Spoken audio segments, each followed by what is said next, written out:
I'm Meredith with ExtremeTerrain.com, and this video is to demonstrate fitment for 17-inch wheels and two 33x11.5R17 tires on a stock 2- and 4-door non-lifted Sport, Sahara, and Rubicon JK. In this video, I'll go over who this wheel and tire setup is ideal for, review the clearance with the wheels and tires, and what to expect while driving with this setup on and off-road. Two 85/70R17 tires are the metric equivalent to a 33-inch tire, and the combination of a 33-inch tire with a 17-inch wheel is a very popular setup with owners that have a stock non-lifted JK, as you can see from the pictures provided by JK owners. This wheel and tire combo will fit all non-lifted stock 2- and 4-door Sport, Sahara, and Rubicon JKs without needing to do any modifications. This setup is ideal for those of you who aren't lifting your JK but want a more aggressive look and stance with bigger wheels and tires. Customers running this setup are mainly staying to the road with occasional light off-roading.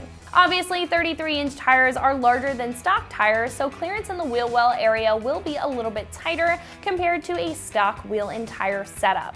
Running 33s on your stock non-lifted JK is absolutely fine for on-road daily driving. This setup is free from any rubbing on the suspension components and even on the stock bumper. In off-road situations, you will have enough clearance for light to mild off-roading. In off-road situations that require a lot of articulation, you may experience some rubbing.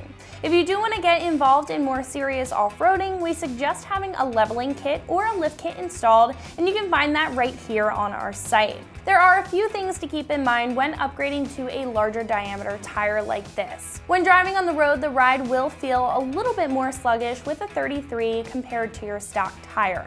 Your speedometer will also read about 2 to 3 miles per hour slower than your actual speed because of the change to the bigger tires. That's not a big deal, and most Jeep owners just keep that in mind when they're driving. This can easily be corrected with a speed calibrator or a tune for your Jeep, which can also be found right here on the site. Again, this setup of 33-inch tires with a 17-inch wheel is very popular with our customers and will give your JK a more aggressive look over the stock setup. Also, if you do purchase a set from ExtremeTerrain, we make it very easy for you to get these on your JK. You can have them mounted and balanced before being shipped out to you, and then just have a jack and a lug wrench for install, and you can have these on in no time. And if you have any other questions about this setup for your Jeep, you can call our customer service number and speak with one of our wheel and tire specialists. Make sure you subscribe to our YouTube channel so you can see more videos like this, as well as tons of other product review and install videos right here at ExtremeTerrain.com.